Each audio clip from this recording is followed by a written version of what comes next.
Hello students. So in this video we are going to see what are the various learning rules in neural networks. So in the last video we have seen what are various activation functions. Now we are going to see, after receiving the output from activation function O, this is also called observed output. Okay. Now how this observed output we have, and also we have the actual output from the data table. So in the data set we have various inputs like x1 x2 in this example, and the label target class also there. So this target class also going to be used while updating the weights. So we shall find out the difference between actual output, target output, and this observed output O. Taking this difference, we are going to update the weights of the neural network, because initially the weights are given some random values. Over the iteration, as more and more samples are fed, so based upon the error terms, difference between actual and target output, or in other way, based upon the deviation from actual and observed output, the weights would be modified. So we are going to see some of the important learning rules called perceptron learning rules, delta learning rules, and Hebbian learning rules. So please note this T minus O terms from here. We are going to use it in the next slide. Fine. Coming to the perceptron rule, let us say we have a set of training set. X1 T, it is in pair, so X is input and T is the target label, as we have seen in the next slide, last slide.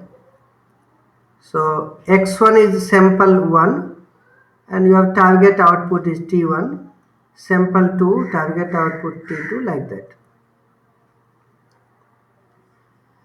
So how to update the weights? So the updated weight is equal to existing weight plus change in weight. So change in weight is calculated like this: eta times T minus O. What is T minus O? Actual output corresponding to that sample, and the observed output, what we got from the model, multiplied by corresponding input xi.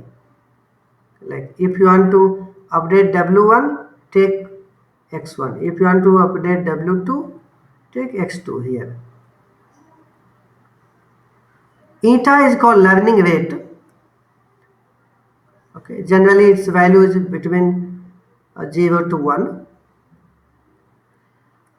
It is also give knowledge about, like, in every step, each after learning from one sample, how much quantity we are going to learn. Okay, this is just like if you want to you have a function like this. This term is called error term. So we want to minimize the total error learned from the model. So the error can be considered as a minimization function. So we want to minimize the function, that is other way, we want to come to a minima point while updating the weights. So if at currently your weight values are here, and if we want to come to the minima, how we can come? So in shape mode we can come considering like there is a staircase.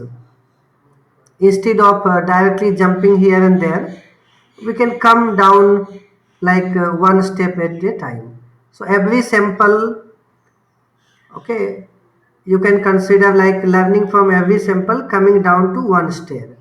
And the height of the staircase you can consider like eta, learning rate. Means after each step, how much quantity you are coming down. So if you consider if total height is 1, so every step you may come like zero point 0.1 times or 0.2 times per iteration like that. So that is the meaning of learning rate here, that is eta. Further we shall see in example how it is used in the example, right? The next one is called delta learning rule, and also it is called gradient descent. Okay. One more thing, this is called supervised learning because while updating the weight, we are considering the target output. Once we consider the target level, it is supervised learning. Delta learning is also supervised learning because here also we shall use the target class.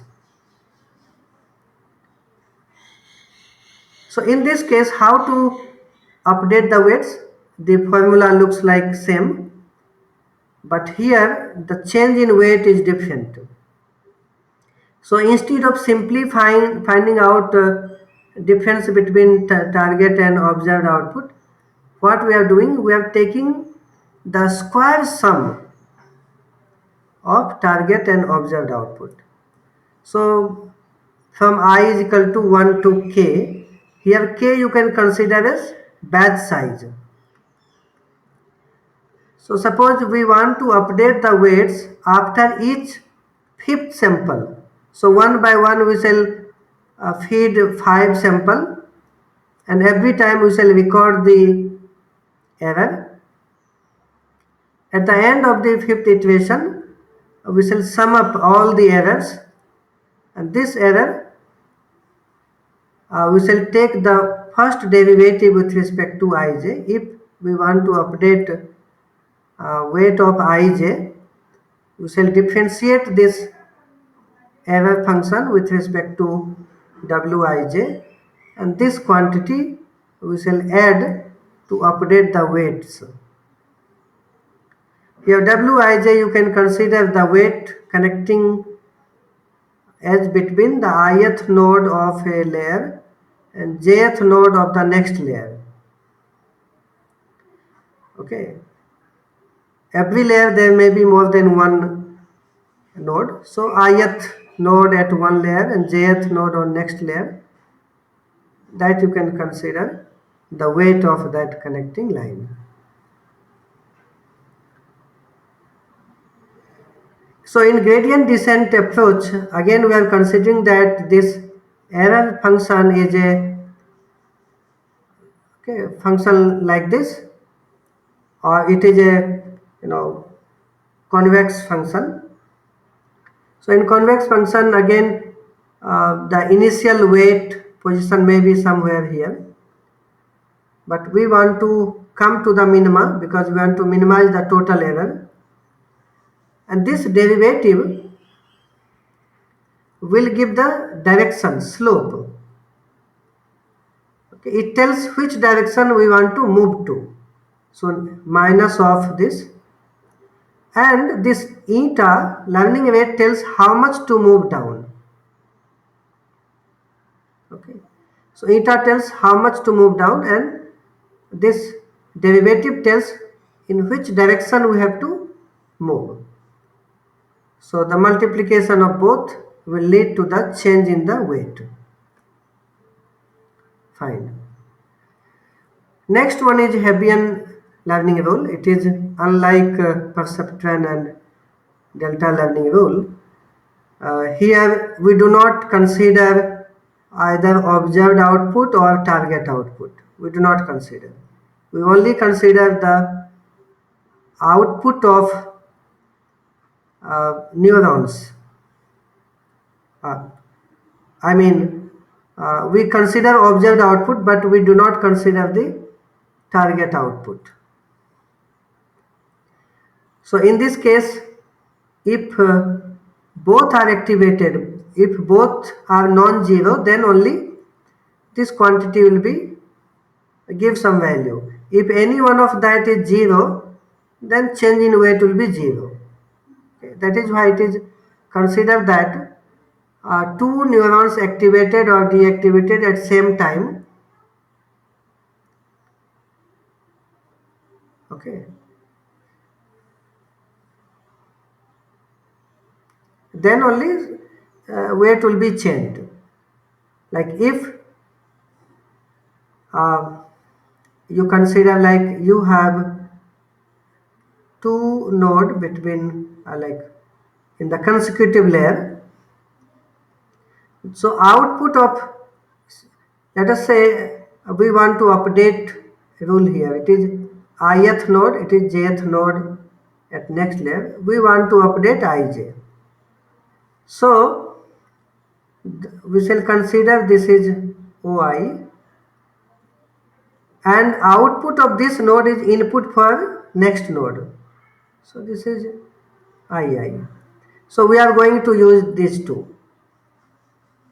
Because in order to update wij here, what is output of this next node and what is input to this node?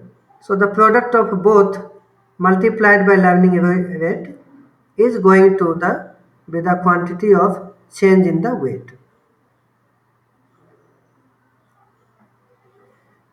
If one is positive, one is negative, then weight will decrease.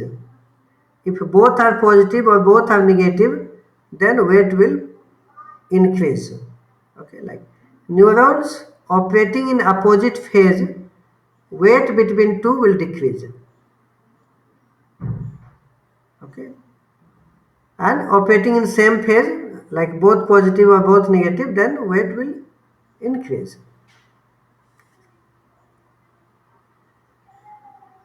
Okay, so the main difference between perceptron and delta rule are as follows. The perceptron is based on output from step function, whereas in delta rule, okay, using a linear combination of inputs directly.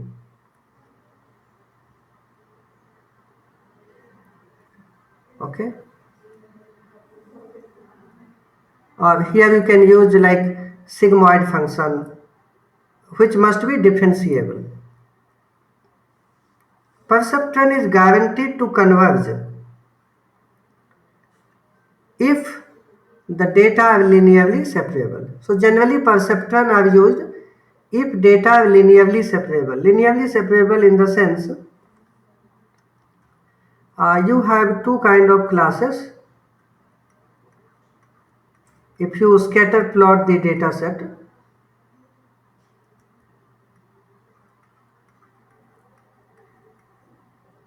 so here the model will be linearly separable. So in this case perceptron is useful. But if the data set are not linearly separable, like if data is something like this, in this case your model may be non-linear. So in that case we may need to apply delta rule of learning.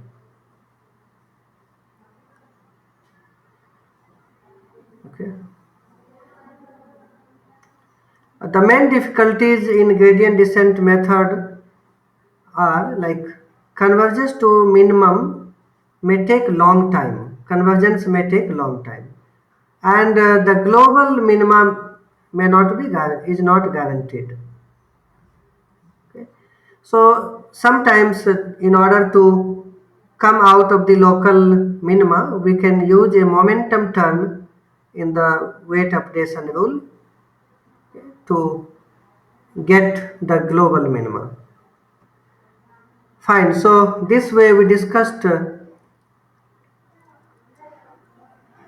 three different learning rules here, and in the next session we shall discuss one example of the complete example how to train a model for logical OR gate. Okay, thank you.